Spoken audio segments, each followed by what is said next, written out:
गुरु साक्षात परब्रह्म तस्मै श्री गुरवे नमः। मानवधर्ममार्तण्डं लोककीर्तनकोविदम् नमस्तुभ्यं तपोमूर्त्य श्रीगुरुगाढगेश्वरम्। श्रीमञ्जुला हृन्मणिमाणिकेशं श्रीखञ्जरेशं जननिवेशं श्रीग्रामगीताजनकं प्रशान्तम् सद्गुरु राष्ट्र संतं सद्गतं नमामि। अनिंद्य साहित्य सुधा समुद्र विदर्भ देशे सुधा अद्भुत सदाचार रतो विद्वान विनम्र समुदाय चेता वाल्मीकि वंश विख्यात ज्ञान वैराग्यशाली राष्ट्र संत शिष्याय सामदाक्षेत्रवासी भवबंधन हंता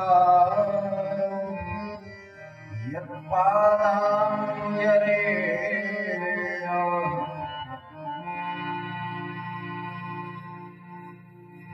श्री भूसर्कर ऋषि नमः। सद्गुरुनाथ महाराज की जय। मौली ज्ञानेश्वर महाराज की जय। जगद्गुरु तुकाराम महाराज की जय। तपोमूर्ति संत गाडगे महाराज की जय। संत तुकडोजी महाराज की जय। श्री संत भूसर्कर महाराज की जय। ग्राम गीता देवी की जय। भारत माता की जय। भगवान खंडेराय की जय। गोपाल कृष्ण भगवान की जय। ओम श्री राम जय राम जय जय राम। ओम श्री राम जय राम जय जय राम। ओम श्री राम जय राम जय जय राम। ओम श्री राम जय राम जय जय राम। ओम श्री राम जय राम जय जय राम। ओम श्री राम जय राम जय जय राम। ओम श्री राम जय राम जय जय राम। ओम श्री राम जय राम जय जय राम। ओम श्री राम जय राम जय जय राम। ओम श्री राम जय राम जय जय राम।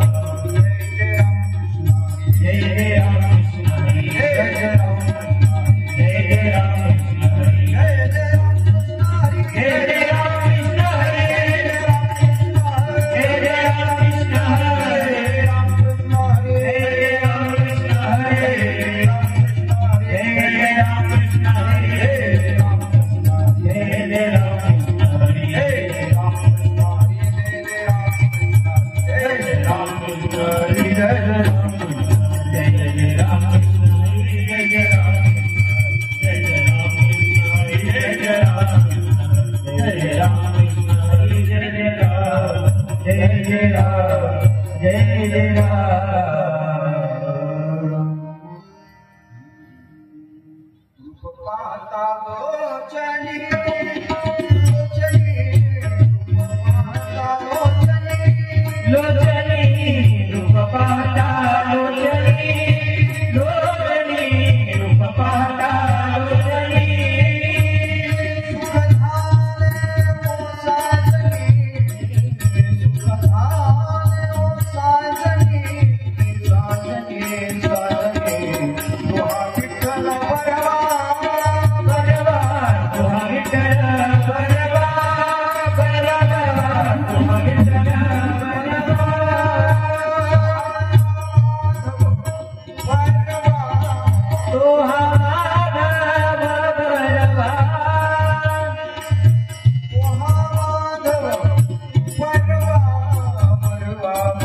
कृष्ण रंगी विनदे प्रसंगी कार्याची विनदे प्रसंगी कार्याची विनदे प्रसंगी कार्याची अन्य गोपी गोपानंद कृष्ण रंगी विनदे प्रसंगी कार्याची विनदे प्रसंगी कार्याची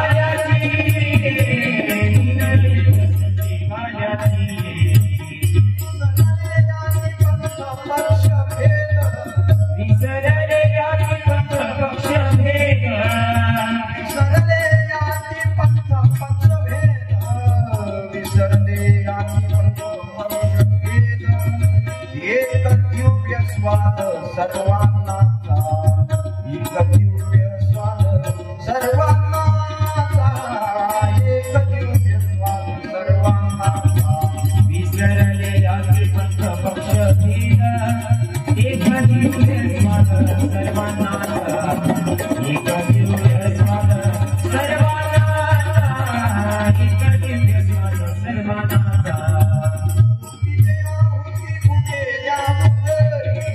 गोपीले आहोती भुकेल्या उदरी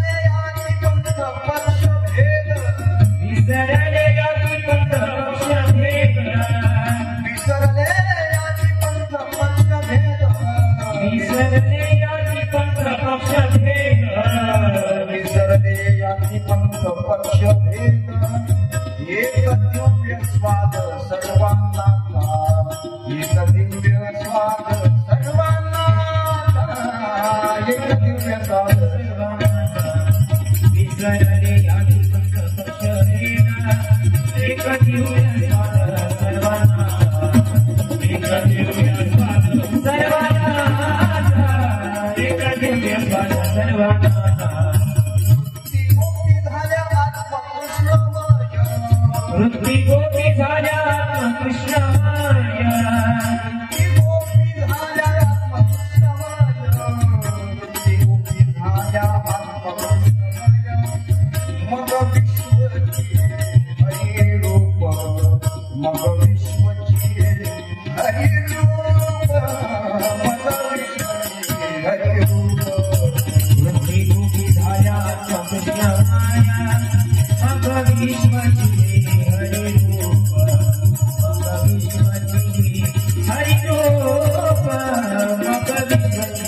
हरिरूप विसरले आदि पंथ पक्ष भेद विसरले आदि पंथ पक्ष भेद विसरले आदि पंथ पक्ष भेद विसरले आदि पंथ पक्ष भेद एक दिव्य स्वाद सर्वांनाचा एक दिव्य स्वाद सर्वांनाचा एक दिव्य स्वाद विसरले आदि पंथ पक्ष भेद एक दिव्य स्वाद सर्वांनाचा एक दिव्य स्वाद सर्वांनाचा एक दिव्य स्वाद सर्वांनाचा संकल्पाचे मोहे अर्पी सुगाही संकल्पाचे मोहे अर्पी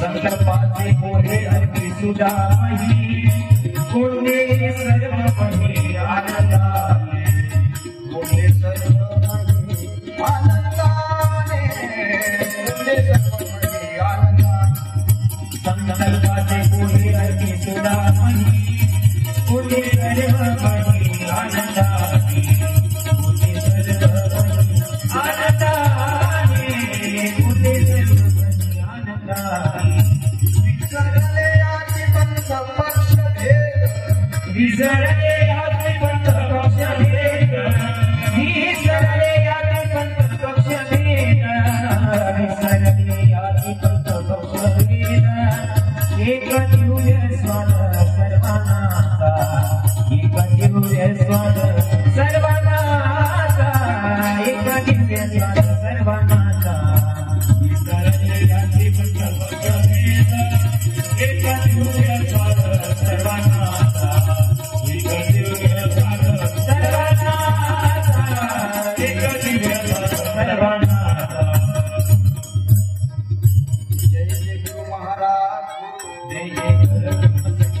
जय जय गुरु महाराज गुरु जय जय परब्रह्म सद्गुरु जय जय गुरु महाराज गुरु जय जय परब्रह्म सद्गुरु जय जय गुरु महाराज गुरु जय जय परब्रह्म सद्गुरु जय जय परब्रह्म सद्गुरु जय जय परब्रह्म सद्गुरु जय जय परब्रह्म सद्गुरु जय जय परब्रह्म सद्गुरु जय जय परब्रह्म सद्गुरु जय जय परब्रह्म सद्गुरु जय जय परब्रह्म सद्गुरु जय जय परब्रह्म सद्गुरु जय जय गुरु महाराज गुरु जय जय परब्रह्म सद्गुरु जय जय परब्रह्म सद्गुरु जय जय परब्रह्म सद्गुरु जय जय परब्रह्म सद्गुरु जय जय परब्रह्म सद्गुरु जय जय परब्रह्म सद्गुरु जय जय परब्रह्म सद्गुरु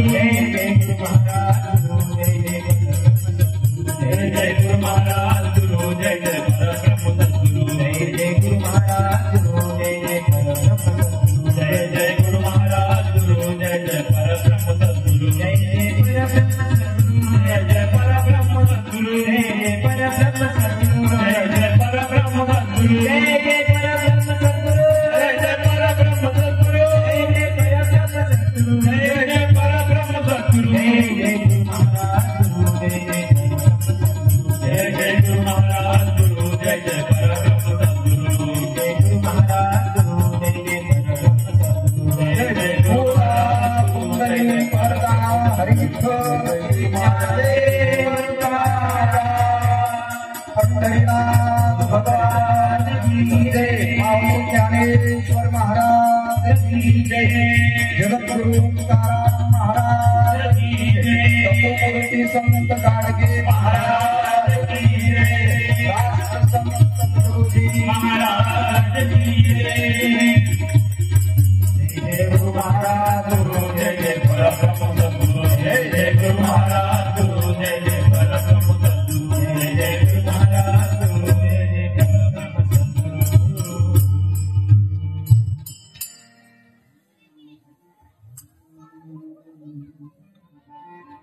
धन्य गोपी गोप धुंद कृष्ण आत्मरंगी मिनले प्रसंगी कार्याची विसरले याती पंत पक्ष भेद एक दिव्य स्वाद सर्वांनाचा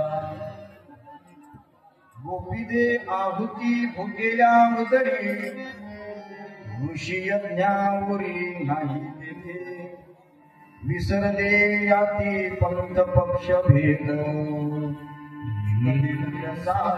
सर्वांचा वृत्ती गोपी झाल्या आत्मकृष्णमय मग विश्वचे हरिरूप विसरले याती पंथ पक्ष भेद एक दिव्य स्वाद सर्वांचा संकल्पाचे पोहे अर्पी सुदामही फुले सर्वमयी आनंदाने विसरली याती पंथ पक्ष भेद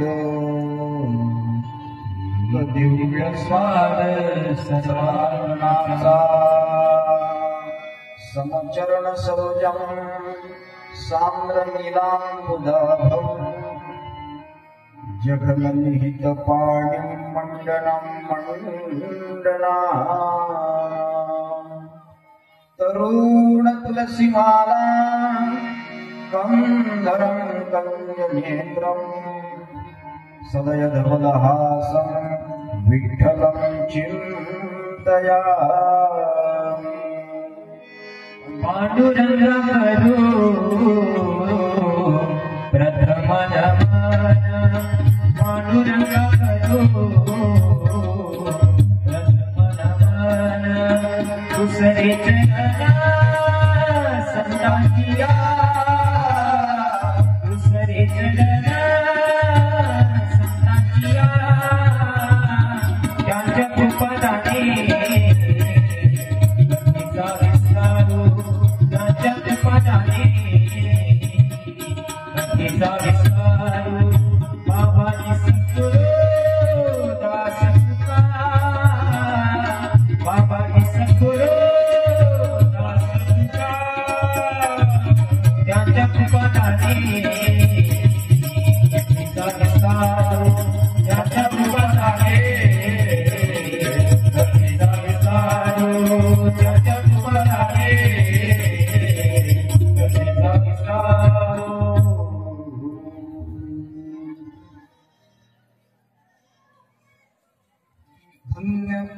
गोपी गोपधुंद कृष्णरंगी मिनले प्रसंगी कार्याची विसरले याती पंथ पक्ष भेद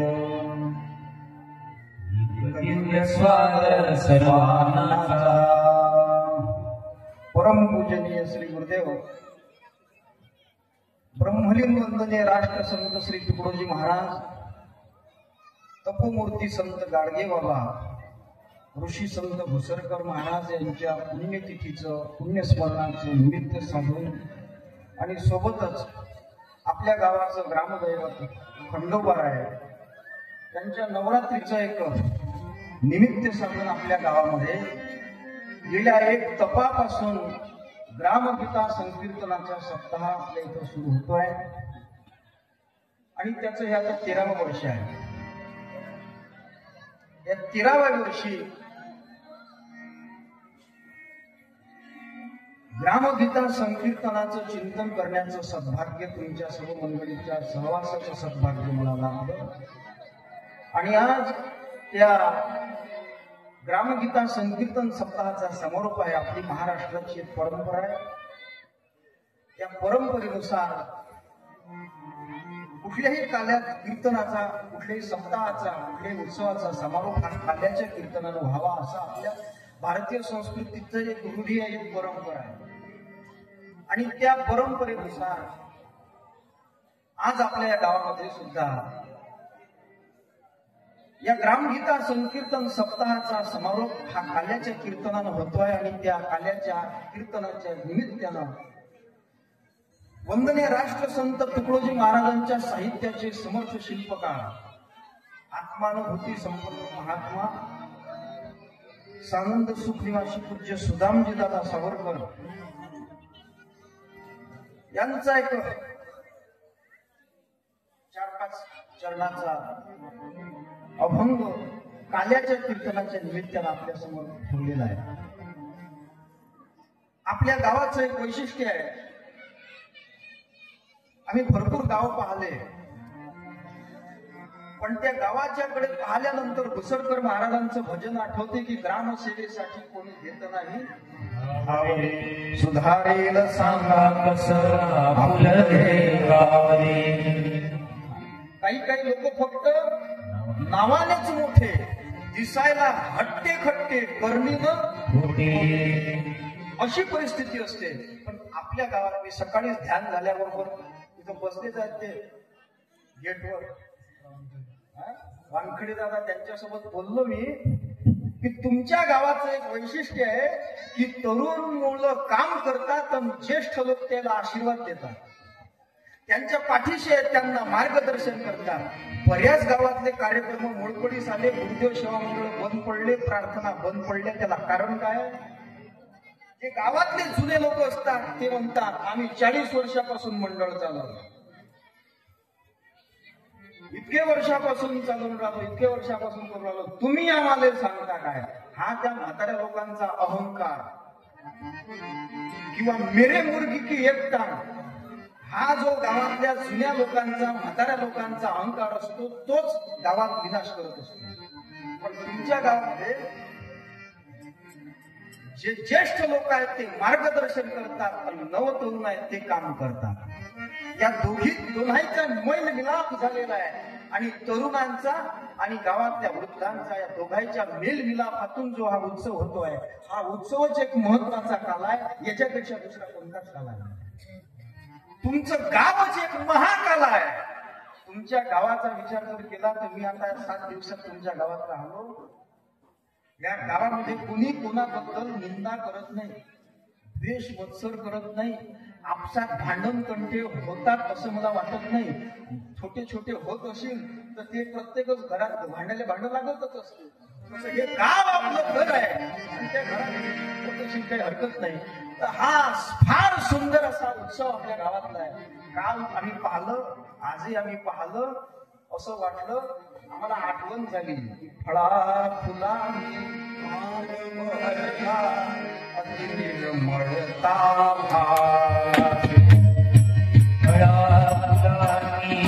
मार्ग बदला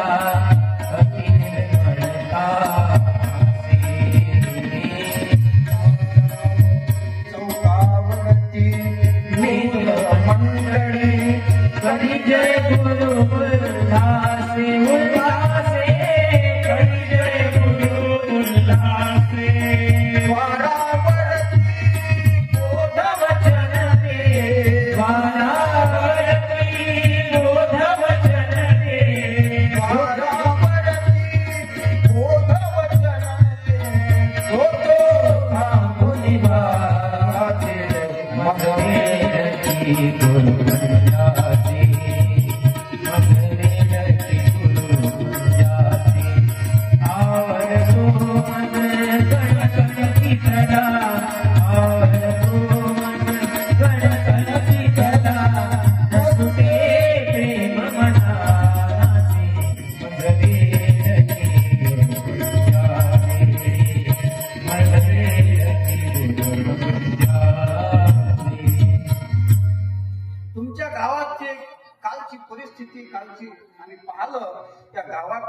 सगळ्या वातावरणाकडे, त्या गावातल्या सगळ्या सजावटीकडे पाहून आम्हाला गुरुकुंजाची आठवण झाली की फळा फुलांनी मार्ग बहरला, अति निर्मळता वाटे, आणि चौकावरती मित्रमंडळी करी जय गुरु उल्हासे, असं आपल्या गावातलं प्रसन्न वातावरण होतं. आणि आज आमच्या भुलाबाईचा शेवटचा दिवस, शेवटच्या दिवशी काल्याचं त्या कीर्तनाच्या दृष्टीनं पूज्य सुदामदादा सावरकरांचा एक अभंग आहे. सुदामदादा सावरकरांचा अधिकार सांगतो. माणसं येत असतात, माणसं जात असतात, साधूच्या सहवासातही माणसं राहत असतात. साधूच्या सहवासात राहणाऱ्या माणसाचे 2-3 प्रकार असतात. एक प्रकार असा आहे की साधूच्या सोबत, संतांच्या सोबत राहतात. कशा करता? संतांची पंगत वेगळी बसत असते, लोक हॉलमध्ये बसतात आणि महाराज लोक घरात बसतात. त्यांच्यासाठी जेवायला चांगला चांगला माल असते. त्या साधू संघ माल दाब्यालाच काही लोक घेऊन येतात.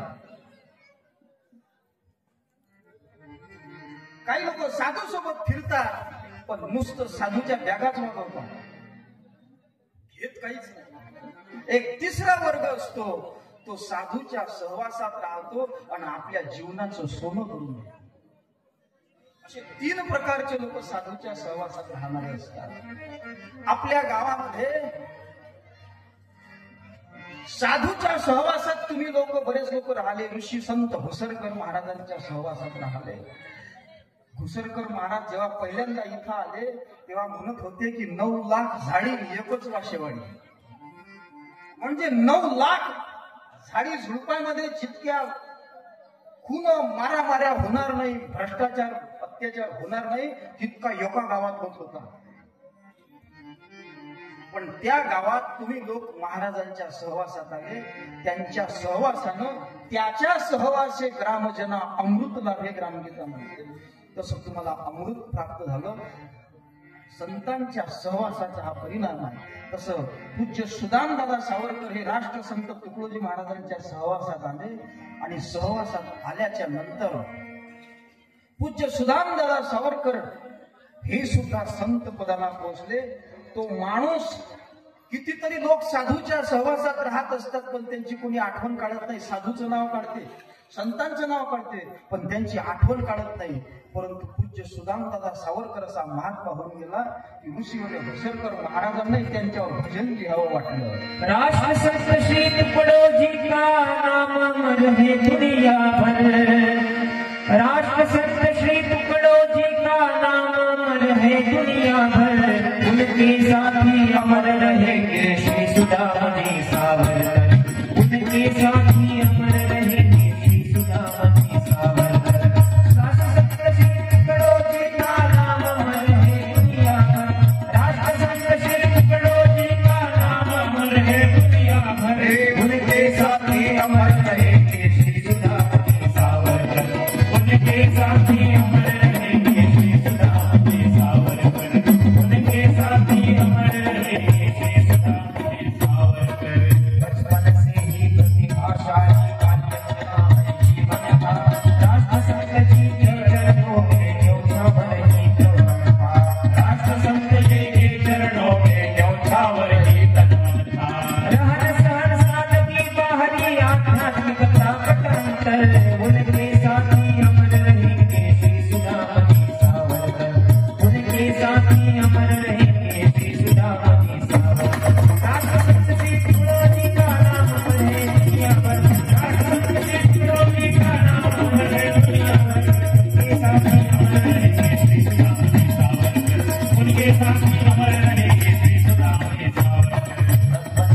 राष्ट्रभक्त की स्वतंत्रता की सेनानी, संत ग्रंथ के संशोधक थे, साहित्यिक थे महाज्ञानी, संत ग्रंथ के संशोधक थे, साहित्यिक थे महाज्ञानी.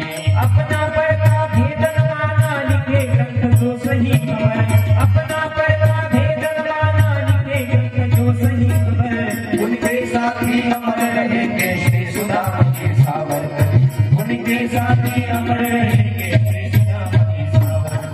राष्ट्रसंत श्री तुकडोजी का नाम अमर है दुनिया भर, राष्ट्रसंत श्री तुकडोजी का नाम अमर है दुनिया भर, उनके साथी अमर रहेंगे श्री सुदामजी सावरकर, उनके साथी अमर रहेंगे श्री सुदामजी सावरकर. छोड़ो पूरा करके जीवन जो भी लिखने का, जीना कैसा मरना कैसा सबक सिखाया सकने का, जीना कैसा मरना कैसा सबक सिखाया नहीं भूलेंगे ऋषि घुसरकर, नहीं भूलेंगे ऋषि घुसरकर, श्रद्धांजलि अर्पण कर, उनके साथी अमर रहेंगे श्री सुदामजी सावरकर, उनके साथी अमर रहेंगे श्री सुदामजी सावरकर. राष्ट्रसंत श्री तुकडोजी का नाम अमर है दुनिया भर, राष्ट्रसंत श्री तुकडोजी का नाम अमर है दुनिया भर, उनके साथी अमर रहेंगे श्री सुदामजी सावरकर, उनके साथी अमर रहेंगे श्री सुदामजी सावरकर, उनके साथी अमर रहेंगे श्री सुदामजी सावरकर. ऋषीवर्य संत घुसरकर महाराज वर्णन करतात की राष्ट्रसंत तुकडोजी का नाम अमर है दुनिया भर, उनके साथी अमर रहे श्री सुदाम जी सावरकर.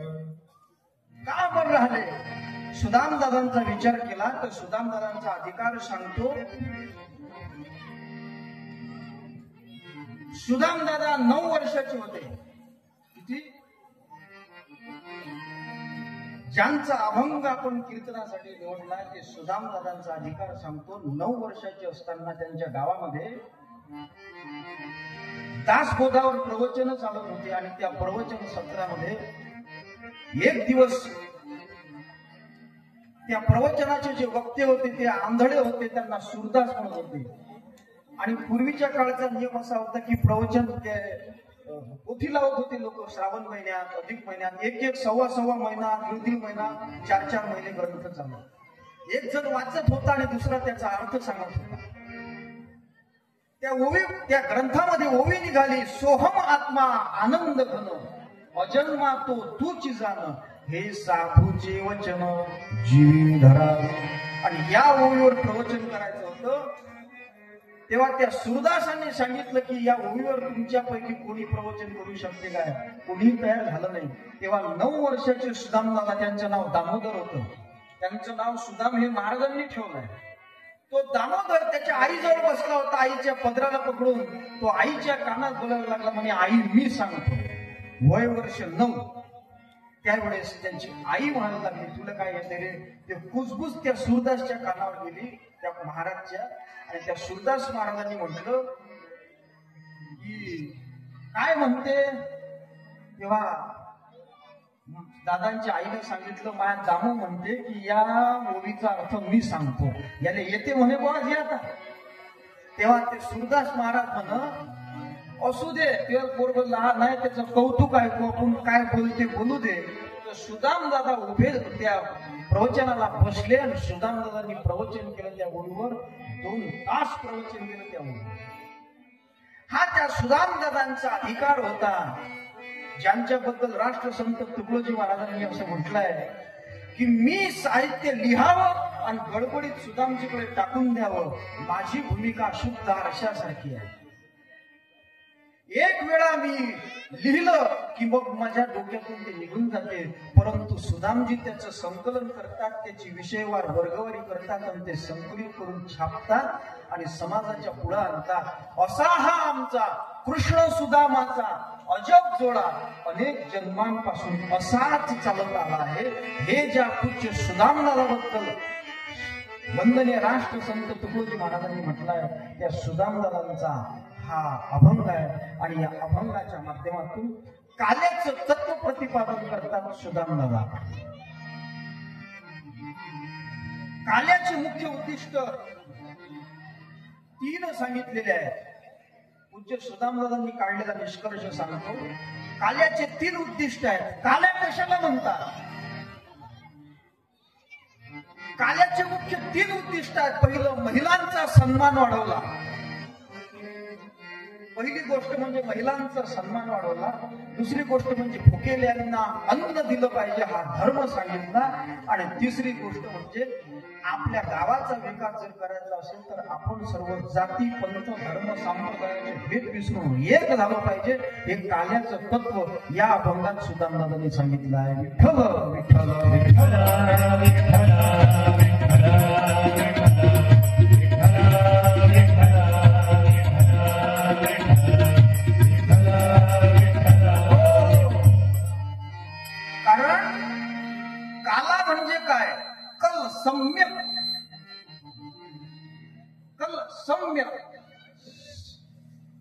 मेलनम संमेलनम इति कालः. सगळ्यांचं संमेलन घडवायचं, त्याला काय म्हणतात? काला. राष्ट्रसंत तुकडोजी महाराजांची सामुदायिक प्रार्थना, तुकडोजी महाराजांची ग्रामगीता हा महाकाला आहे. काला कशाला म्हणतात? सर्व धर्म, पंथ, पक्ष, संप्रदाय हे एक दिलानं नांदले पाहिजे, त्याला म्हणतात काला. आणि तो काला नांदवण्याकरता भगवान कृष्णाच्या काळामध्ये केलेली जो काला आहे, हा कालाही सुद्धा एक सामाजिक क्रांती आहे. भगवान कृष्ण हा नेता होता. नेता कसा असावा हे जर शिकायचं असेल तर भगवान कृष्णाच्या जीवनातून शिकायला पाहिजे.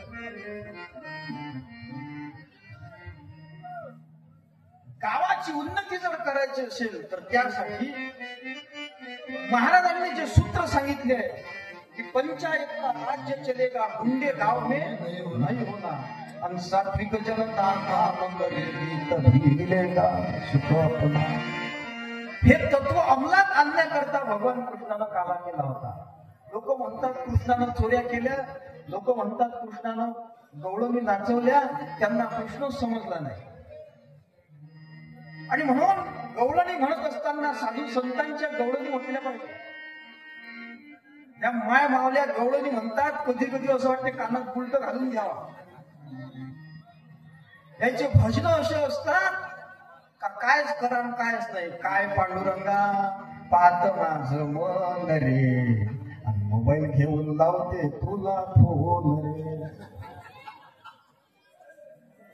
अशा गवळणी म्हटल्यापेक्षा संतांचं, राष्ट्रसंत तुकडोजी महाराज म्हणतात, तेथे भजन करा संतांचे, प्रवचन व्हावे विद्वानांचे. भजन करायचं असेल तर संतांचं म्हणावं. कोणी लिहिलेलं भजन म्हणून आहे, संतांचं म्हणावं. सद्गुरुनाथ महाराज की जय. आणि म्हणून भगवान कृष्णानं त्यावेळेस केलेली ही गावात केलेली क्रांती आहे. कृष्णानं केलेली ही क्रांती आहे. भगवान कृष्णाचा काला आपण ऐकत असतो ना, भगवान कृष्णानं क्रांती केली आहे. समाज सुव्यवस्थेत नांदावा म्हणून भारतरत्न डॉक्टर बाबासाहेब आंबेडकरांनी कायदा लिहिलेला आहे, संविधान लिहिलेलं आहे. ते संविधान त्याचे 3 स्तर आहेत, शासन, अनुशासन आणि प्रशासन. पहिलं असते ते अनुशासन. रस्त्यानं चालत असताना सिग्नल जेव्हा येतो तेव्हा सिग्नलच्या वेळेस गाडी थांबवली पाहिजे, चालवली नाही पाहिजे. हे काय? सिग्नल आल्यावर गाडी चालवू नये, हे काय आहे? हे अनुशासन आहे. प्रत्येकाने हा नियम पाळलाच पाहिजे. पण जर सिग्नल तोडला तर मग काय? प्रशासन. अनुशासन, त्याच्यानंतर शासन आहे. आणि त्या शासनानं जर ऐकलं नाही तर मग त्याची गाडी उचलून नेते, त्याला अंदर टाकते. ते काय आहे? ते प्रशासन आहे. म्हणजे पहिले अनुशासन, नंतर शासन, आणि या 2 मुळे जर फाटलं नाही तर मग प्रशासन. तसं भगवान कृष्णानं गावात सांगितलं की आमचा जो गावातला माल आहे, गावचे राज्य गावाची करी, तेथे कोणाची न चाले हुशारी, आमचे आम्हीच सर्वतोपरी नांदो गावी. आमच्या गावाचं राज्य आम्हीच चालू. आमच्या गावात कोणाची हुशारी चालणार नाही. कारण भगवान कृष्णानं त्या गोकुळामधल्या गोपाळांची हालत पाहिली. त्या गोपाळांची हालत अशी झाली होती, आमच्या किशोर भाऊपेक्षाही कमजोर. किती दीन दुर्बल तरुण हे, शिकले जरी शाळेतही, व्यायाम गोडी नादया, करी आवडी निर्माणही. ज्ञानी जरी असली प्रजा, बलहीन ना हो सज्जना, बल धर्म देशा रक्षण्या, कर सामुदायिक प्रार्थना.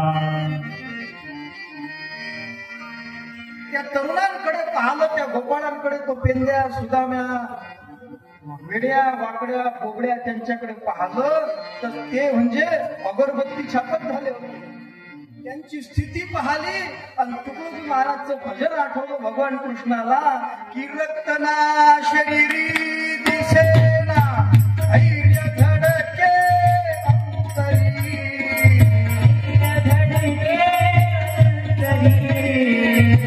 रक्तना शरीरी दिसेना, धैर्य धडके अंतरी, अस्ति पंजर देह हा, अस्ति पंजर देह, अन्ना बिना दिसतो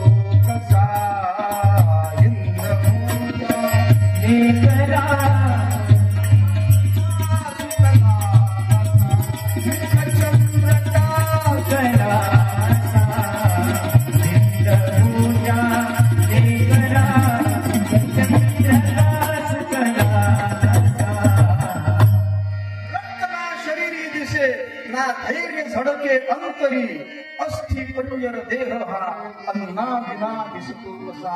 ही त्या गोपाळांची स्थिती पाहिली आणि त्या गोपाळाला भगवान कृष्णानं विचारलं, काय बाबा तुमच्या हालत अशा का झाल्या, तुम्ही काही खात पित नसता काय.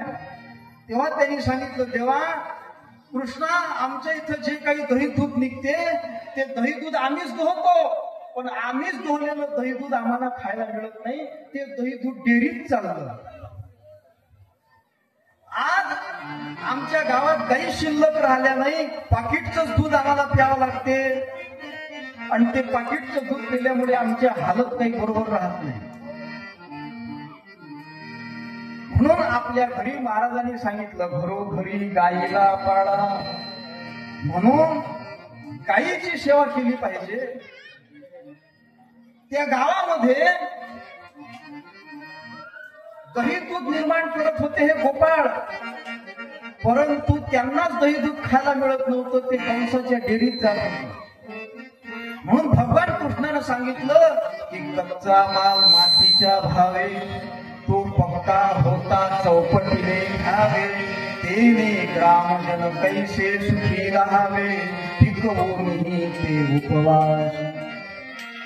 या गावात निर्माण होणारा कच्चा माल शहरात चालला कंसाच्या, आणि तिथं गेल्यावर त्याची किंमत वाढून राहिली. टमाटे काय भाव आहे? 10 रुपये भाव आहे. आणि टमाटे सॉस हे चौपटनं महाग आहे. म्हणजे टमाटर पिकवणाऱ्याने टमाट्याची किंमत 10 रुपये पाव, पण त्याचे टमाटे सॉस त्याच्यापेक्षा महाग. म्हणजे तो पक्का झाला की चौपटीनं त्याची किंमत. असं जर झालं तर शेतकरी जगणार आहे, गावातला माणूस जगू शकणार आहे का? हा विचार कृष्णानं केला.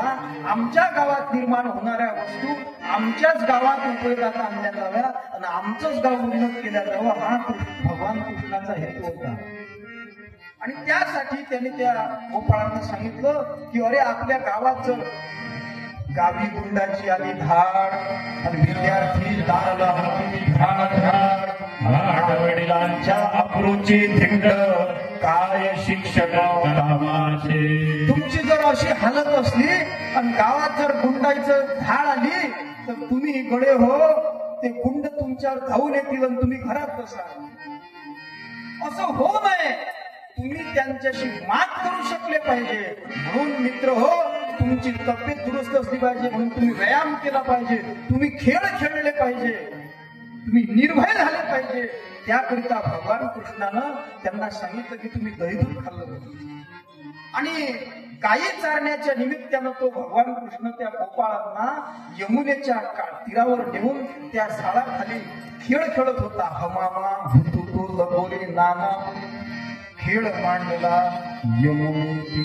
तिथं हे खेळ खेळत होते आणि ते खेळ खेळल्यानं आपले स्नायू सशक्त होतात, आपलं शरीर सुदृढ राहते. खेळ खेळलं की सहज व्यायाम होते. आता खेळही असे निघाले जाग्यावर बसल्या बसल्या पबजी, कोणता आहे लुडो, जाग्यावर बसल्या बसल्या पोटातलं पाणी हालत नाही. कॅरम, पोटातलं पाणी हालत नाही.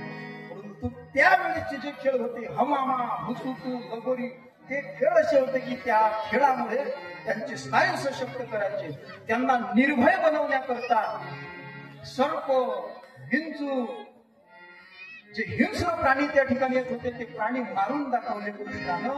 आणि त्या भगवान कृष्णाच्या सहवासात जे राहिले ते धन्य होते. आणि मग तिथं सगळेजण या यमुनेच्या तीरावर जमा होत होते आणि त्या कृष्णाच्या रंगात रंगून जात होते, एकत्रित होत होते. आणि त्या ठिकाणी बसून परस्परामधले सगळे जाती धर्मपंथ संप्रदायाचे मतभेद विसरून सगळे गोपाळ एका ठिकाणी बसून एक दिलानं आपल्या गावाच्या विकासाचा विचार करत होते, गावाच्या उन्नतीचा विचार करत होते. आणि त्यांचा नेता होता भगवान कृष्ण. आणि त्या कृष्णाच्या रंगात ते सगळे रंगून गेले होते. सुदामाला वर्णन करतात.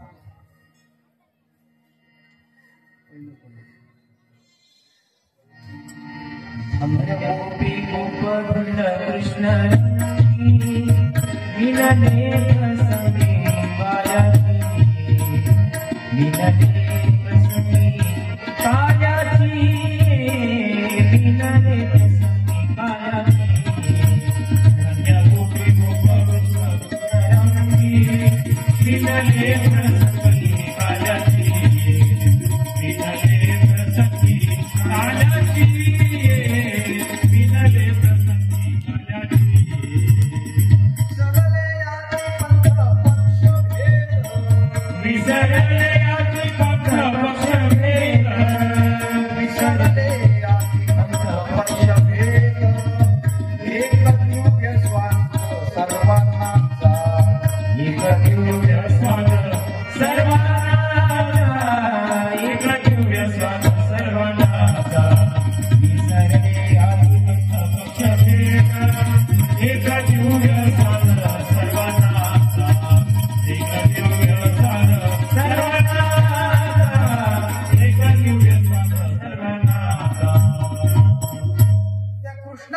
सगळ्यांना एकत्रित केलं आणि त्यांना सांगितलं की आपल्या गावामध्ये आता आपण शांततेनं सांगून पाहिलं की आपल्या गावातलं दही दूध तूप लोणी आपल्या गावात उपयोगात येऊ द्या, पण गावची लोक ऐकतात का? नाही ऐकत. या अनुशासनाला ऐकत नाही. मग शासन दही दूध गावाच्या बाहेर न्यूज द्यायचं नाही म्हणून मग गवळणीला अडवायचं आणि त्यांचे माठ फोडायचे की आमच्या गावातलं दही दूध डेअरीत येऊ नका पाहून सांग. पण त्यालाही ऐकत नाही. तर मग रात्रीची चोरी करायची, त्याला म्हणायचं प्रशासन की तुम्ही आमचं ऐकत नाही, त्याचा परिणाम तुम्हाला आता नेण्यासाठी दही दूधच शिल्लक ठेवणार नाही. आणि मग गावातल्या लोकांनी कंटाळून त्यांना सांगितलं की तुम्ही दिवसभर गाई चरायला घेऊन जात जा. आणि तिथं मग हे सगळे गोपाळ एकत्रित झाले. परंतु सुदामदादांनी त्या गोपाळांना, त्या गोपींना धन्य म्हटलं. धन्य कोणाला म्हणतात? सत्कृती पुण्यवान धन्य. जे सत्कृत्य करत असतात आणि पुण्य कमावत असतात त्यांना धन्य म्हणतात.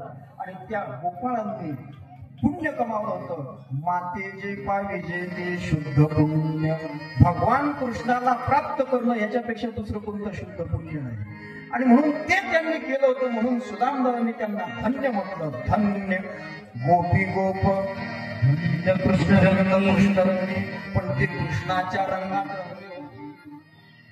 माणसं रंगतात, ती विषयाच्या रंगात रंगतात.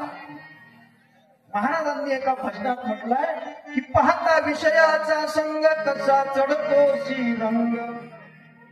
साधू संगात जायाशी रुसलो हो, हरी भजनात का नाही बसलो. खाया पिण्यात मन बसलो, खाया पिण्यात मन बसलो, हरी भजनात का नाही बसलो, हरी भजनात का नाही बसलो, हरी भजनात का नाही बसलो. आपलं चित्त, आपलं मन हे हरिभजनात लागत नाही. या प्रपंचातल्या पंचविषयामध्ये रममान होते. परंतु राष्ट्रसंत तुकडोजी महाराज म्हणतात की हरिभजनाची रुची जयाच्या हृदय कमी लागली, तयाची प्रपंच रुची ठाक. म्हणून त्या सगळ्या गोपी गोपाळांचं चित्त कृष्णमय झालं होतं आणि ते काल्याच्या प्रसंगी एक झाले होते. पण एक होत असताना विसरले जाती पंथ पक्ष भेद.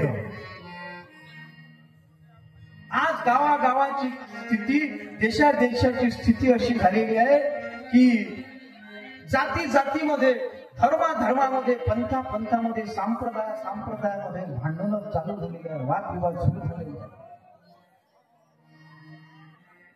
हे सगळे वादविवाद, भांडणं तंडणं मिटून आम्ही एक झालो पाहिजे, आमच्यातली जातीय वृत्ती नष्ट झाली पाहिजे. त्याकरता राष्ट्रसंत तुकडोजी महाराजांनी महाकाला निर्माण केला सामुदायिक प्रार्थनेच्या रूपाने. त्याचा उद्देश काय होता की आम्ही सर्व एक होऊन आम्ही सर्व एक होती जातीय वृत्ती सोडून जातीय वृत्ती सोडून वाढवू गुणाची कला वाढवू गुणाची कला जाऊया आपुल्या माणुसकीला जाऊया आपुल्या माणुसकीला बंधुरो प्रार्थने चला बंधुरो प्रार्थने चला जाऊया आपुल्या माणुसकीला जाऊया आपुल्या माणुसकीला. आज समाजाची स्थिती जर पाहिली तर जिकडे तिकडे धर्माचे पंथाचे संप्रदायाचे भांडणं चालू आहे. गंध कोण कसं लावायचं याच्यापासून भांडण आहे. उभं गंध लावायचं की आडवं गंध लावायचं. प्रेम धर्म स्थापन पंचकावरचं भुसरकर महाराजांचं ग्रामगीता प्रवचनाने ऐकलं. त्याच्यामध्ये भुसरकर महाराजांनी कथा सांगितली होती की एका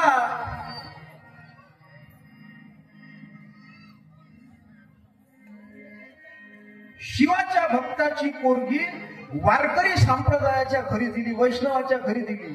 म्हणजे आडवं गंध शंकराचे भक्त लावतात आणि उभं गंध विष्णूचे भक्त लावतात.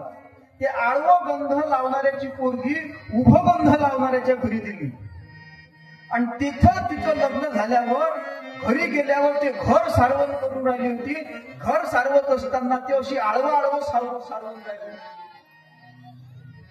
आडवं सारवत असताना तिचा सासरा तिच्या जवळ आला आणि तिला म्हणायला लागला का सुनबाई आपलं घर वैष्णवाचं घर आहे, शैवाचं घर नाही. इथं आडवं जमत नाही, उभं सारवा लागते. त्या सुनबाईनं आडवं सारवणं बंद केलं आणि उभं सारवणं सुरू केलं. उभं सारवणं सुरू केलं पण बोलली काहीच नाही. आणि त्याच्यानंतर दुसऱ्या दिवशी सासरे बुवा दात घासायला लागले. दात घासत असताना सासरे बुवा असं दात घासत होते आडवे. ते सूनबाई म्हणे मामाजी असं जमत नाही जी, तुम्ही दात घासताना मी उभं घासा. म्हणजे महाराज म्हणतात बंधन है चंदन तिलक का कहा लगाना किसने रूढ़ी की डोर जकड़ने लगी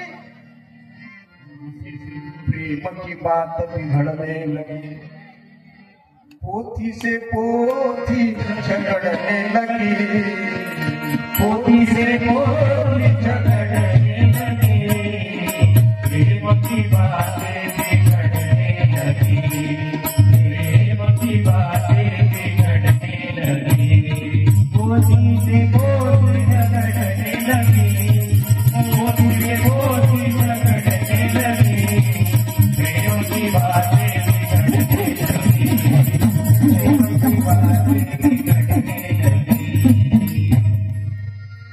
महाराज म्हणतात बंधन है चंदन तिलक का कहा लगाना किसने. कोण आडवं लावायचं कोण उभं लावायचं याचे सुद्धा भांडण आहे. याचे सुद्धा वादविवाद या देशात चालतात. हे वाद मिटवण्याकरता संत येत असतात, देवांचे अवतार होत असतात. म्हणून आपल्या जातीचे पंथाचे जे भांडण आहेत त्यानं समाजात गावागावाची परिस्थिती अशी झालेली आहे की आपापले धर्म कर्म देव भिन्न भिन्न समजती मानव केले असून एकची गाव झाले भाव वेगळे. एकच गाव आहे पण एकाच गावामध्ये वेगवेगळ्या जाती, वेगवेगळे पंथ, वेगवेगळे धर्म, वेगळे संप्रदाय आणि वेगळे पक्ष निर्माण झाल्यामुळे याच्या एकाच गावामध्ये आपल्या परस्परामध्ये आज माणूस दूर दूर चालला मानव्य धर्मा सोडून अशी स्थिती निर्माण झाली आहे. आणि ती स्थिती निर्माण झाली तिला संपुष्टात आणण्यासाठीच भगवान कृष्णानं काला केला होता. विठ्ठल विठ्ठल विठ्ठल विठ्ठल विठ्ठल विठ्ठल विठ्ठल विठ्ठल विठ्ठल विठ्ठल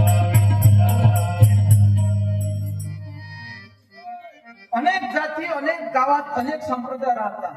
त्याला कारण काय आहे? गुरुजी सांगत असतात की धर्माचे लक्षण वेगळे आणि धर्माचे चिन्ह वेगळे. ग्रामगीता सांगते मुख्य धर्माचे लक्षण त्याग, अहिंसा, सत्यपूर्ण, अपरिग्रह, ब्रह्मचर्यदान, तारतम्य युक्त. धर्माचे लक्षण वेगळे आणि धर्माचे चिन्ह वेगळे. गुरुजी नेहमी सांगत असतात एखादा माणूस बिमार पडला की त्याच्या बिमारीचे लक्षण वेगळे आणि बिमारीचे चिन्ह वेगळे. डोळे लाल झालेले आहे, चेहरा उतरलेला आहे. त्याच्याकडे पाहिल्यानंतर असं लक्षात येते की हा काहीतरी बिमार आहे.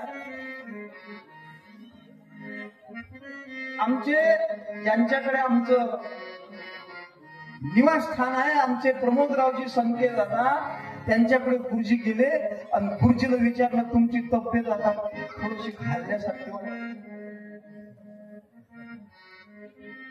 हे बिमारीचं चिन्ह झालं, पण बिमारीचं लक्षण काय तुम्हाला माहित आहे? त्यांच्या पायाचा थोडासा त्यांना त्रास आहे, त्यांना पायाचा खूप त्रास आहे, गुंग्या येतात आणि त्याचं त्यांना त्रास असल्यामुळे थोडस त्यांची तब्येत बिघडल्यासारखी वाटते. बिमारीचं लक्षण वेगळं आणि बिमारीचं चिन्ह वेगळं. डॉक्टर गेल्यानंतर तुम्हाला विचारते बिमारीचं लक्षण काय आहे, पण बिमारीचे चिन्ह डॉक्टरच्या लक्षात येत असतात हा बिमार आहे म्हणून. पण गोष्ट अशी झाली आहे आपण त्या चिन्हालाच धर्म समजतो आणि चिन्हाला धर्म समजल्यामुळे आपला सगळा हा सावळा गोंधळ चालू आहे. धर्माचे भांडणच चालू आहे. मला असं वाटते ग्रामगीतेमध्ये राष्ट्रसंतांनी धर्मावर 3 अध्याय धर्माचं चिंतन सांगितलं. धर्माध्याय अध्याय लिहिला, सामुदायिक प्रार्थना आणि विश्वधर्म अध्याय लिहिला आणि एक 3रा दलित सेवा अध्यायामध्ये सुद्धा धर्माचा विचार मांडला. या 3 अध्यायामध्ये धर्माचा विचार मांडला आणि धर्माचं राष्ट्रसंतांनी ग्रामगीतेत अभंग गाथ्यात अभंग लिहिला की धर्म धर्म काय ओरडता सर्व धर्माचे ते वर्म भावे आम्हा. आणि जे भांडण करतात त्याला धर्म समजला नाही. माझा धर्म न्यारा अन तुझा धर्म न्यारा करी भांडण भांडी हा धर्माची सारा. भांडी हा धर्माची सारा. हे मानवता ठेवा अन मग चर्चा करा. मानवता ठेवा अन मग चर्चा करा. म्हणे जगाची धारणा सुधारा धर्मवर्माच्या समतेत पायी हो. धर्म मोरांचा मोर खेळ नाही हो. धर्म मोरांचा मोर खेळ नाही.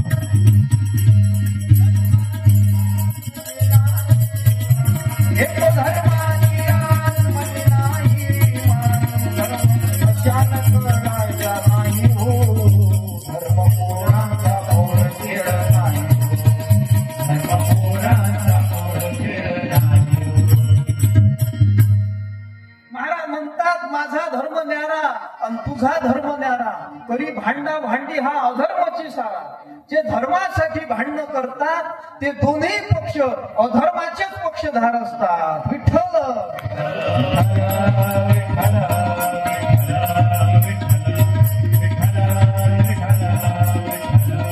म्हणून धर्म समजला पाहिजे. धर्माचे चिन्ह वेगळे आणि धर्माचं लक्षण वेगळं. आपण लक्षणाला धर्म समजतो आणि ग्रामगीता म्हणते बाह्य अवडंबर धर्म चिन्ह ते ते गौण धर्म नव्हे. माळा गंध टिळे नाही एवढाच धर्म. आपण ग्रामगीता संकीर्तनामध्ये परवाच्या दिवशी माळ कशाचा प्रतीक आहे, कफनी कशाचं प्रतीक आहे महाराजांचं भजन म्हटलं होतं आणि त्याचा विचार पाहिला होता. माळ हे समर्पणाचं प्रतीक आहे. इस कारण पहिनी है माला. महाराज म्हणतात हो प्रभू से निहाल है याच्याकरता माळ घालायची.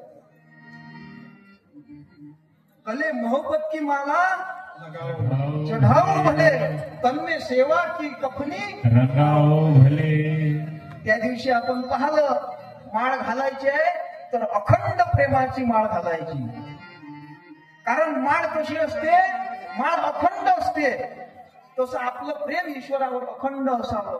त्याच्याकरता मोहब्बत की माला चढावू भले तन्मे सेवा की कपनी. कपनी घालायची आहे का? लुंग्या लावल्यानं देव भेटत नाही, दाण्या वाढवल्यानं देव भेटत नाही, गाडीत महाराज म्हणून गाड्यानं फिरल्यानं देव भेटत, माळा घातल्यानं देव भेटत नाही. कपडे रंगा तो क्या हुआ, मन तो रंगा नहीं राम में. आपलं मन रंगलं पाहिजे. म्हणून कपनी घालायची असेल तर त्यागाची घातली पाहिजे. हे आपण पाहिलं. त्याचे चिन्ह आपण परिधान करतो पण लक्षण मात्र परिधान करत नाही. आणि म्हणून समाजात काय झालं, एका माणसाला बंदुकीचं लायसन भेटलं. बंदूकचं लायसन असतं ना, हो. त्याला मराठीत परवाना म्हणतात. बंदूक चालवायचं लायसन. आणि त्याला ते लायसन भेटल्यावर तो गावात फिरताना लोकांना ते लायसन दाखवत होता. माझ्याकडे बंदुकीचं लायसन आहे, माझ्या जास्त नांदी येऊ नका. तुम्ही जर माझ्या नांदी आले तर मी माझ्याकडे बंदूक आहे, बंदूक खरी टांगून ठेवली, बंदूक खरी. आणि बंदुकीचं लायसन लोकांना दाखवत होतात. ज्यादा बोलू नका माझ्यासोबत, आपल्याकडे बंदुकीचं लायसन आहे, उडवून टाकी बोलत होता. लोक त्याला घाबरत होते आणि त्याला घाबरून लोक त्याची हाजी हाजी करत होते. एक दिवस तो चंद्रपूर जिल्ह्यात गेला आणि तिकडे जंगल आणि तिकडे संध्याकाळ झाली, रात्र झाली की वाघ येतात, सिंह येतात, वाघ येतात. एक दिवस एक वाघ त्या झाडीतून बाहेर निघाला आणि याला दिसला. हा त्या वाघाला सांगायला लागला की वाघा समोर येऊ नको, माझ्याजवळ बंदुकीचं लायसन, मी खतम करून टाकेल. बंदूक खरी, लायसन याच्याजवळ. त्या वाघाला म्हणे समोर येऊ नको, माझ्याजवळ बंदुकीचं लायसन आहे, समोर येऊ नको. तो वाघ अजून समोर येत होता. हा त्या वाघाला म्हणे पाय पाय वाघा समोर येऊ नको, माझ्याजवळ बंदुकीचं लायसन. आता बंदुकीच्या लायसनने माणसं घाबरतात. वाघाला काय घेणं देत नाही. वाघ समोर आला लायसन सहित खाऊन टाकला.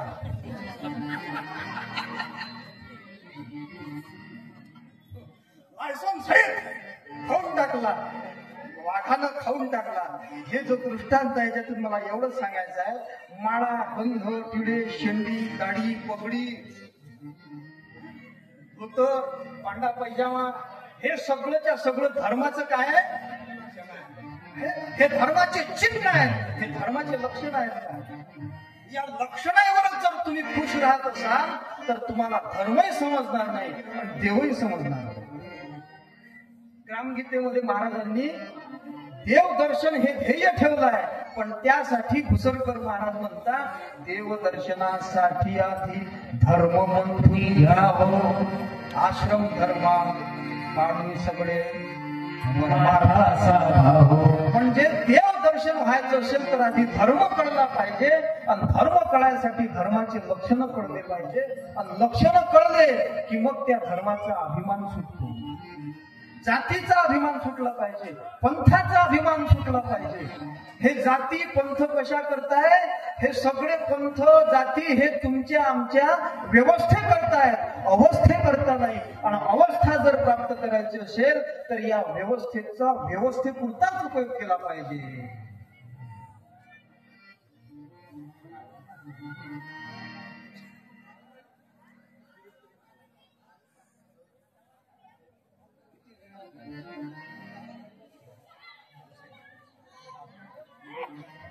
आणि म्हणून हे सगळे वादविवाद विसरून सगळे गोपाळ त्या कृष्णाच्या रंगामध्ये रंगून गेले, त्याच्याशी एकरूप झाले. आणि मग एक दिवस हे जाती पंथ संप्रदायाचे भेद विसरून सगळे गोपाळ एकत्रित होऊन त्या कृष्णाच्या संगतीत गावाच्या उन्नतीच्या चर्चेत रमले असताना रोज रोज त्या यमुनेच्या तीरावर हे जात होते आणि तिथं मैदानी खेळ खेळत होते. भगवान कृष्ण त्यांना निर्भय बनवत होता, सशक्त बनण्यासाठी व्यायाम शिकवत होता. हे सगळं चालू असताना एक दिवस त्यांनी ठरवलं की आपण सगळ्यांनी आपल्या शिदोऱ्या न्यायच्या नाही, डबे न्यायचे नाही, तसंच जायचं. आणि मग सगळे गोपाळ त्या यमुनेच्या तीरावर गेले, परंतु खेळायला लागले. खेळता खेळता दमले आणि त्या सगळ्या गोपाळाला भूक लागली. आता भूक लागल्यानंतर तुकाराम महाराज म्हणत नाही, पण मामासाहेब दांडेकर तुकाराम महाराजांचं नाव घालून म्हणत होते, तुका म्हणे संन्याशी आणि माध्यान्नाशी तोंडवाशी. तो संन्याशी जरी असला तरी दुपार झाली की त्याला भूक लागते. त्या सगळ्या गोपाळाला भूक लागली आणि ते मग कृष्णाकडे गेले, म्हणे गड्या आता भूक लागली, आता काहीतरी खायला पाहिजे. तेव्हा कृष्णाने सांगितलं, गड्या मंडपात तर काही जेवायची व्यवस्था नाही आहे, पण मंडपाच्या बाहेर धूर दिसून राहिला आणि तिथं धूर दिसते, याचा अर्थ तिकडे कुठेतरी जेवणाची व्यवस्था आहे. तिथं धूर निघून राहिला होता आणि त्या ठिकाणी काही ऋषी, काही ब्राह्मण लोक यज्ञ करून राहिले होते. त्यांचे मंत्र तिथं ऐकू येऊन राहिले होते आणि धूर दिसून राहिला होता आणि त्यांचे मंत्री चालू होते. ओम इंद्राय इदं नमः इंद्राय स्वाहा, ओम चंद्राय इदं नमः चंद्राय स्वाहा. ते चालू होतं आणि ते चालू असताना या ठिकाणी भगवान कृष्णाने सांगितलं की जा, ते ऋषी यज्ञ करून राहिले, तिथं धूर दिसून राहिला, ते तुम्हाला काहीतरी खायचं देतील.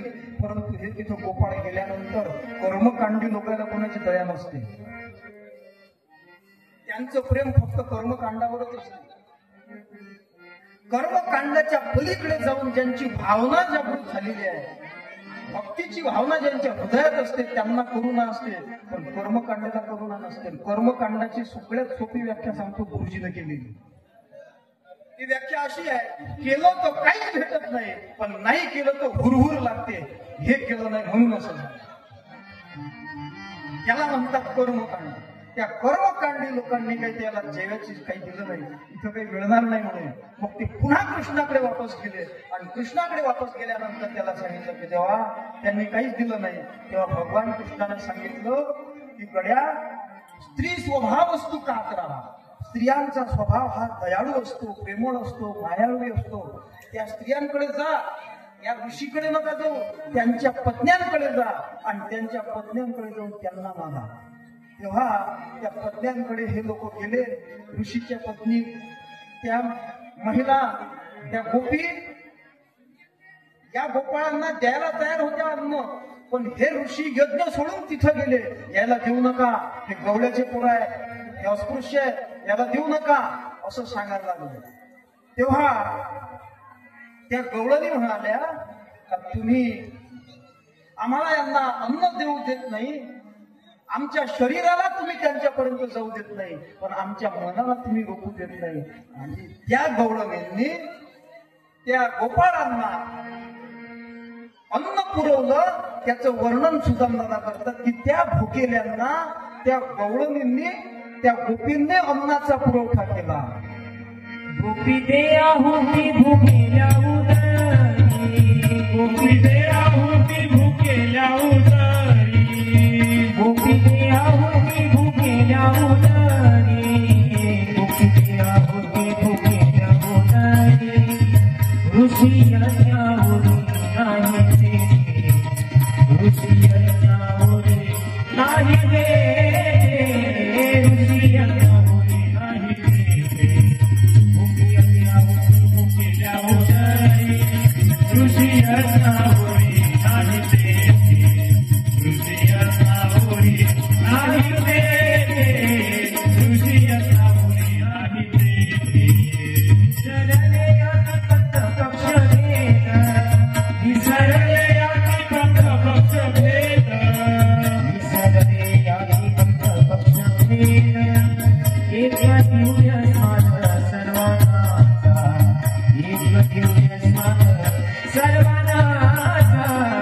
एक दिव्य स्वाद सर्वांचा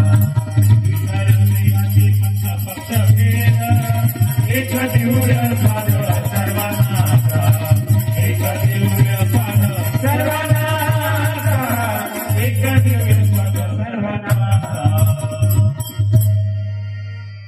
त्या गोपींनी त्याला दिलं आणि त्यांनी सांगितलं की तुम्ही आमच्या शरीराला त्या कृष्णापर्यंत जाऊ द्यावं नाही, त्यांना भोजन पुरवण्याकरता, परंतु आमच्या मनाला कोण रोखणार आहे, आमच्या वृत्तीला कोण रोखणार आहे?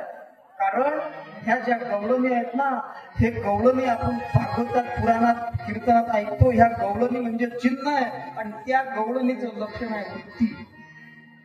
या गवळणी म्हणजे वृत्ती आहे आणि हे वृत्ती जेव्हा त्या कृष्णाशी एकरूप होते, कृष्ण म्हणजे आत्मा आणि वृत्ती म्हणजे गवळणी, या गवळणी म्हणजे वृत्त्या जेव्हा त्या कृष्णाशी एकरूप होतात ना, तेव्हा सगळीकडे आपल्याला कृष्णच दिसायला लागतो. म्हणून गोपिका कृष्ण पाहोया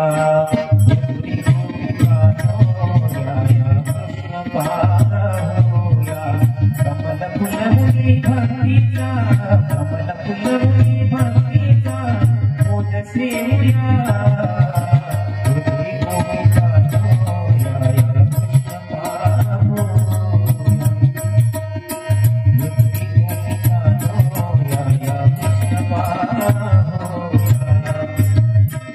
चित्त चोर भुंगा टपता हळूचा उलपता छपता चित्त चोर भुंगा टपता हळूचा उलपता छपता बसुरिये ठाये सगळे बसुरिये ठाये सगळे एक जाऊया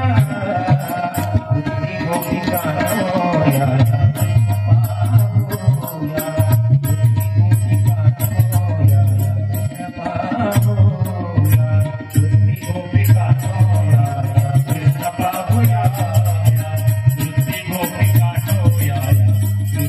होया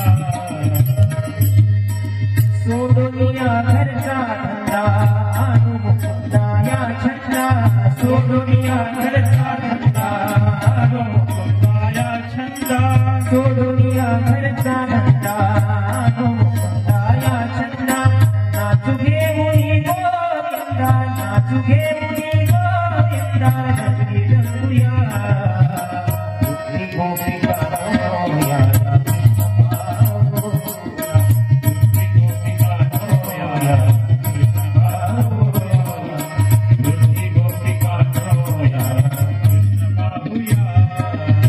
आदिच्या घराशी सोडो प्रीत कृष्ण रंगी जोडो आदिच्या घराशी सोडो प्रीत कृष्ण रंगी जोडो आदिच्या घराशी सोडो प्रीत कृष्ण रंगी जोडो तुकड्याचे तुकडे खंडू तुकड्याचे तुकडे खंडू एक होया गोपिका होया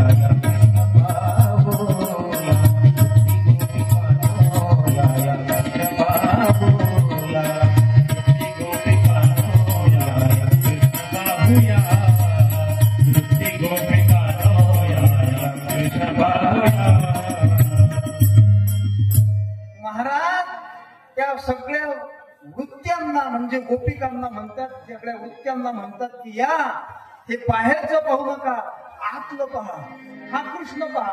कारण या बाहेरच्या जगात जर वृत्ती फिरत राहिली तर माणसाला सुख मिळू शकत नाही. बहिर्मुख दृष्टीने पाहता समाधान लये हाता हीच असे अनात्मता दुःखदायी सर्वांची. बहिर्मुख जोपर्यंत वृत्ती आहे, हे वृत्ती जोपर्यंत बाहेरचा चारा घेते आहे तोपर्यंत हे वृत्ती समाधानी होऊ शकत नाही आणि जोपर्यंत वृत्ती समाधानी होत नाही तोपर्यंत जीवाला समाधान मिळू शकत नाही. वृत्तीनं सुखाचा अनुभव घेतला की मग खरा आनंद निर्माण होत असतो. म्हणून या वृत्तीला खरं सुख दाखवायचं असते आणि हे वृत्ती खोट्या सुखात रममाण झालेली आहे. या दुनियेतील विषय सुखाला भुलून गेलेली आहे आणि म्हणून त्या विषय सुखातून काढून त्या वृत्तीला आपल्या आतमध्ये डोकायला लावायला पाहिजे. म्हणून ही वृत्ती कशाला म्हणतात? आपलं अंतःकरण जेव्हा स्थिर आहे, ते अंतःकरण जेव्हा बाह्य पदार्थांचा भोग घेण्याकरता लंबायमान होते, त्याला वृत्ती असं म्हणतात. आणि हे वृत्ती बाहेरच्या पदार्थात गुंतवून ठेवली तर दुःखाचाच अनुभव येणार आहे. तिला आतला अनुभव द्यायचा आहे, आपल्या खऱ्या आतमध्ये. हे नरा आत बघ जरा, जीव हा खरा नव्हे ही माया, तू बुद्धी दर्पणी ब्रह्मरवीची छाया. हा अनुभव त्या वृत्तीला आणून द्यायचा आहे.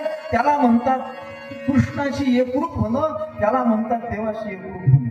आणि ती वृत्ती देवाशी एकरूप होते आत्म्याशी, त्यालाच म्हणतात गवळणी कृष्णाशी एकरूप झाल्या. आणि मग अशी स्थिती झाली की मग जे जे दृष्टी दिसे ते हरिरूप, पूजा ध्यान जप त्याशी नाही. या मायानं हे सगळं हरीचंच रूप दिसते. आणि मग असं एकत्वाचा अनुभव घेऊन त्या ठिकाणी काला केला. आणि त्या काल्यामध्ये पूज्य सुदामदादा म्हणतात, मी सुद्धा काल्याचे पोहे, त्या काल्यामध्ये मी सुद्धा माझे संकल्पाचे पोहे टाकले.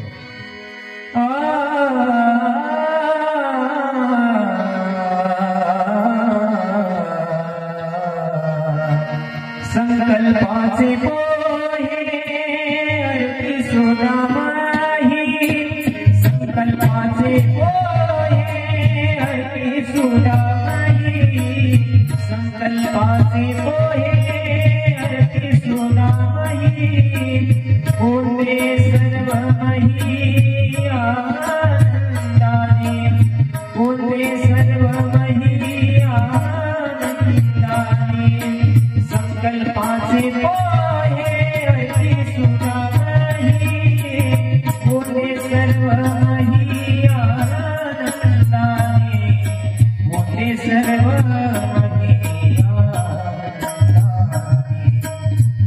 धन्य गोपी गोप, धन्य गोपी गोप, धन्य गोपी गोप, धन्य कृष्ण रंगी, दिनले प्रसन्नी काल्याची, काल्याची, दिनले प्रसन्नी काल्याची, काल्याची, दिनले प्रसन्नी काल्याची.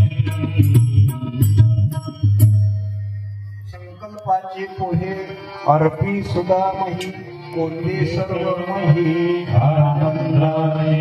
आणि त्यामध्ये पूज्य सुदामदादा म्हणतात की मी सुद्धा माझ्या संकल्पाचे, जसं महाराज म्हणतात संकल्पाचे पुष्प, तसे सुदामदादांनी संकल्पाचे पोहे. काय सुदामदादाची संकल्पना असावं?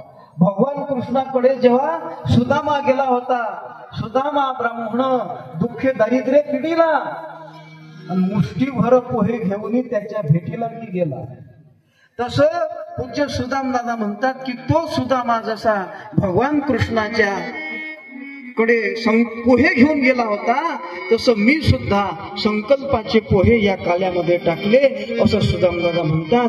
या अभंगाचा भावार्थ अशा पद्धतीचा आहे. मित्रहो, याच्यामधला महत्वाचा भाग आहे, विसरली याती पंथ पक्ष भेद, एक दिव्य स्वारणाचा.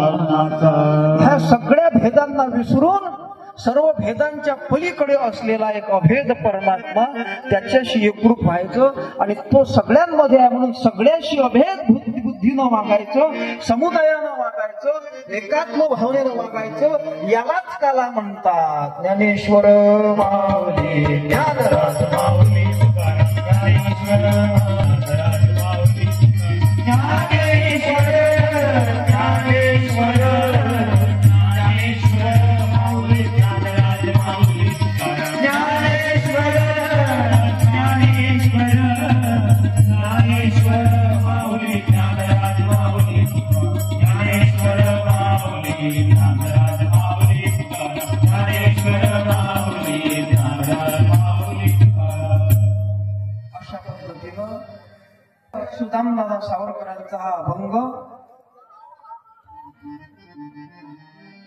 गुरुवर्य आचार्य वेरुळकर गुरुजींनी सुदामदादांना लिहून मागितला होता. आणि सुदामदादांनी गुरुजींच्या आग्रहाखातर हा अभंग लिहून दिला होता. आणि खाली लिहिलं होतं, मी माझ्या विचारानुसार लिहिलं आहे, हरिभाऊंनी याच्यामध्ये काय अधिक कमी जास्त करायचं ते करावं, आपला सुदामचा वाला. आणि तो अभंग आम्ही आमच्या आपल्या अध्यात्म केंद्रावरून पंचीकरण सार नावाचा दादांचा ग्रंथ प्रकाशित झाला, त्याच्यामध्ये छापला. आणि मला असं वाटलं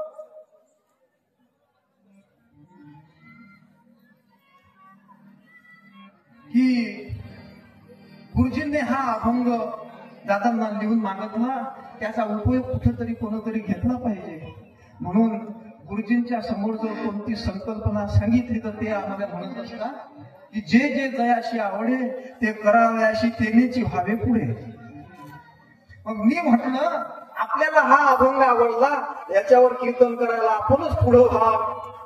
म्हणून अभंग पाठ नव्हता तरी चिठ्ठी लिहून आणली आणि त्या अभंगावरच कीर्तन करायचा संकल्प करून पहिल्यांदा मी या अभंगावर कीर्तन केलं. अभंग पाठही नव्हता, कसं तरी त्याच्यावर मी बोलण्याचा प्रयत्न केला. दादांचा अधिकार मी सुरुवातीला सांगितला. इतक्या मोठ्या अधिकारी महात्म्यानं लिहिलेल्या अभंगाचा अर्थ मी योग्य प्रकारे सांगू शकल की नाही सांगू शकल मला सांगता येणार नाही. मी माझ्या बुद्धीनुसार प्रयत्न केला. आपल्या गावामध्ये आम्ही 7 दिवसापासून मुक्कामी आहोत.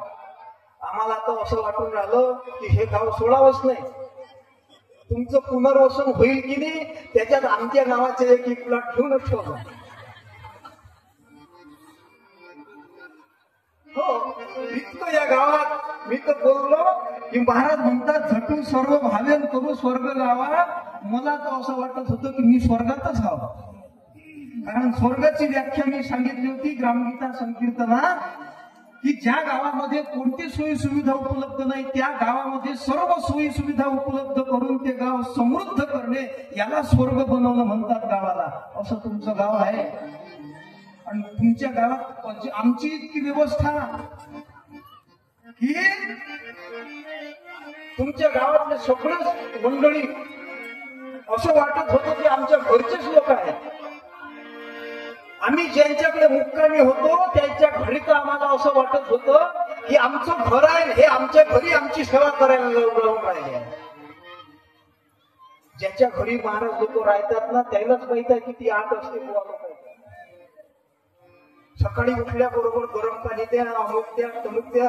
दिवसातून 4-5 वेळा तर आमच्या ताईला ते हरियाणा द्या लागत. म्हणजे इतकं सगळं आमच्या साठी तुम्ही लोक करता. आम्हाला जावंच नाही वाटून राहिलं. खऱ्या अर्थानं तुमचं गावच गोकुळ आहे. आणि अशा या गोकुळामध्ये आम्हाला ऋषीवर्य घुसरकर महाराजांच्या पद्धतीनं ग्रामगीता संकीर्तन करण्याचं सौभाग्य लाभलं. हे आमचं एक भाग्यच आहे. तेव्हा आपल्या सर्वांच्या सद्भावना आमच्या पाठीशी आहे. यानंतर आपल्याला गुरुजींचा काही मार्गदर्शन लाभणार आहे, आशीर्वादपर अशी मला सूचना आली आहे. आणि त्याच्यानंतर मग आपल्या कार्यक्रमाचा समारोप होणार आहे.